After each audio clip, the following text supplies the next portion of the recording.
الحمدللہ رب العالمین والصلاۃ والسلام علی رسول کریم اما بعد فوز باللہ من الشیطان الرجیم بسم اللہ الرحمن الرحیم۔ دوستوں، رمضان المبارک کا یہ مبارک مہینہ ہماری اور آپ کے سروں کے اوپر سایہ فغن ہے۔ اللہ وحدہ لا شریک کی بارگاہ میں دعا ہے کہ مولا کریم اس مبارک مہینے میں ہم سارے لوگوں کو زیادہ سے زیادہ نیکیاں کرنے کی توفیق عطا فرمائے اور اس مبارک مہینے کی فیض و برکات سے ہم سارے لوگوں کو مالا مال عطا فرمائے۔ دوستوں، آج کی ویڈیو میں ہم بات کرنے والے ہیں کہ رمضان المبارک کا روزہ کس کس کے اوپر فرض ہے، یعنی کس کے لیے یہ ضروری ہے کہ وہ روزہ رکھے، اور کس کے لیے ضروری نہیں ہے کہ وہ روزہ اگر نہیں بھی رکھتا ہے یا رکھتی ہے تو وہ فی الوقت تو گنہگار نہیں ہوگی۔ انشاءاللہ آج کی ویڈیو میں ہم بات کریں گے کہ آخر وہ کون لوگ ہیں جن کے اوپر روزہ فرض ہے، اور وہ کون لوگ ہیں جنہیں شریعت نے یہ چھوٹ دی ہے کہ اگر وہ روزے نہیں رکھیں گے تو پھر بھی گنہگار وہ نہیں ہوں گے۔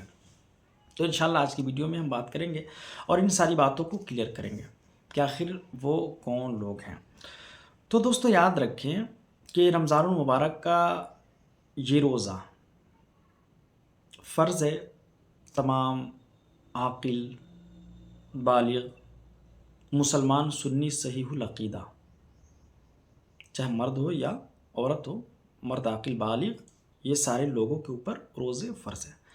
اور میں نے مسلمان اور مومن کا ساتھ میں اس لیے ذکر کیا کہ ایمان والے جو ہیں، اس لیے کہ ہماری نماز، ہمارے روزے، ہمارے حج، ہمارے زکوٰۃ،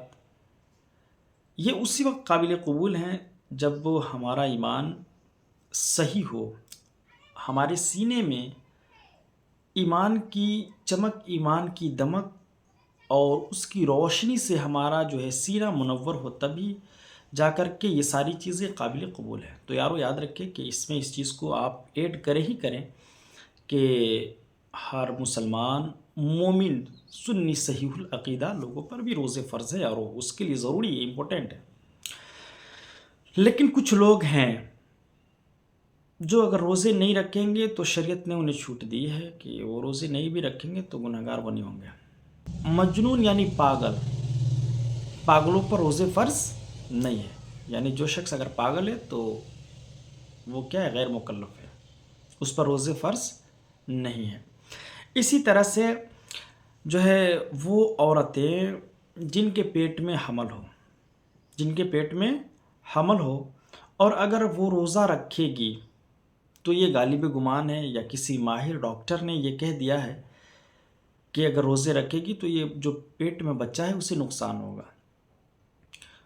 تو اب اسے چھوٹ ہے، معاف نہیں ہے، چھوٹ ہے، بعد میں اس روزے کی قضا وہ کرے گی،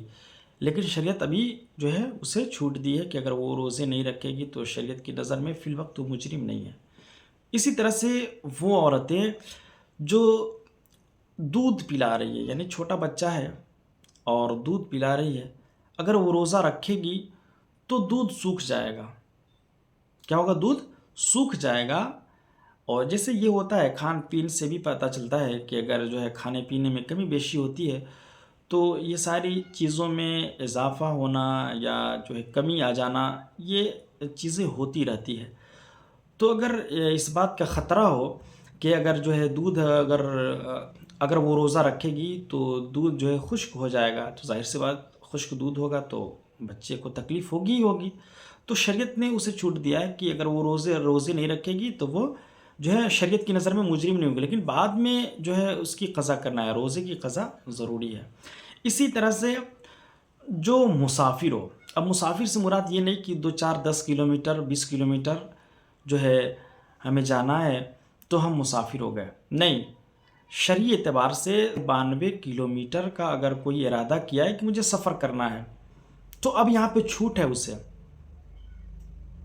کہ اگر وہ چاہے تو روزہ نہ رکھے، اگر نہیں رکھے گا تو وہ گنہگار نہیں ہوگا۔ شریعت نے اسے اجازت دی ہے کہ چاہے گا تو وہ چھوڑ سکتا ہے،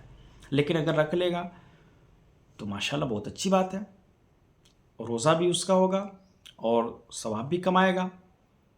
اور یہ تو امید یہاں پہ لگائی جا سکتی ہے، اور یہ امید ہے کہ اللہ وحدہ لا شریک اس سے بڑھا کر کے ثواب عطا فرمائے، چونکہ مسافر ہے سختی کے باوجود بھی، سفر کرنے کے باوجود بھی اس نے جو ہے ایک فریضے کو انجام دیا ہے نا. تو صرف اجازت ہے، چاہیں تو آپ چھوڑ دیں، بعد میں اس کی قضا کر لیں. اگر چھوڑ دیتے ہیں تو آپ شریعت کی نظر میں مجرم نہیں ہیں، رکھ لیتے ہیں تو آپ کا روزہ ہو جائے گا. تو یہ بات سمجھ میں آ گئی کہ اگر آپ اپنے یہاں ہیں، عاقل بھی ہیں، آپ بالغ بھی ہیں، آپ مسلمان مومن بھی ہیں، آپ تو آپ کو روزہ رکھنا ہے. اب جو مجبوری ہے، مجبوری کے ساتھ ساتھ جو یہ ساری چیزیں میں نے بتا دی کہ وہ عورتیں جن کے ساتھ یہ معاملے وغیرہ ہوں، اسی طرح سے مسافر وغیرہ ہوں. لیکن آج ہمارے یہاں دیکھا جاتا ہے کہ ہلکی پھلکی اگر طبیعت خراب ہوتی ہے، جو ہے ماتھا میں درد ہو گیا، ہلکا فیور ہو گیا، ہلکا پیٹ میں درد ہو گیا، تو ہم ہیلے اور بہانے کر کے جو ہے روزے چھوڑ دیتے ہیں. تو یارو یاد رکھے کہ آپ روزے جان بوجھ کر چھوڑ رہے ہیں، آپ چھوڑنے کی وجہ سے گنہگار تو ہو ہی رہے ہیں. ساتھ ہی ساتھ اگر اس روزے کی قضا اگر آپ کریں تو یارو یاد رکھیں کہ اس رمضان المبارک کے ایک روزے کی قضا اور اس کی فضیلت کے بارے میں بتا دوں کہ قضا کے طور پر آپ کرتے ہیں تو جو ہے ادا تو ہو جائے گا وہ روزہ. لیکن اگر جان بوجھ کر آپ کوئی روزہ چھوڑتے ہیں، بعد میں اگر اس کی قضا کرتے ہیں، تو میرے بھائی یاد رکھیے کہ پوری زندگی اگر آپ روزے رکھ لینا تو پھر بھی اس رمضان المبارک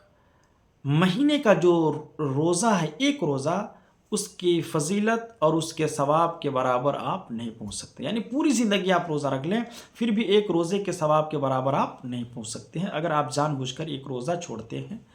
تب. تو انشاءاللہ مجھے امید ہے کہ یہ ساری باتیں آپ کو سمجھ میں آئی ہوگی. اگر یہ ساری باتیں سمجھ میں آئی ہے تو اس ویڈیو کو اپنے زیادہ سے زیادہ دوستوں تک شیئر کریں تاکہ زیادہ سے زیادہ لوگ استفادہ حاصل کریں. السلام علیکم ورحمۃ اللہ تعالیٰ وبرکاتہ.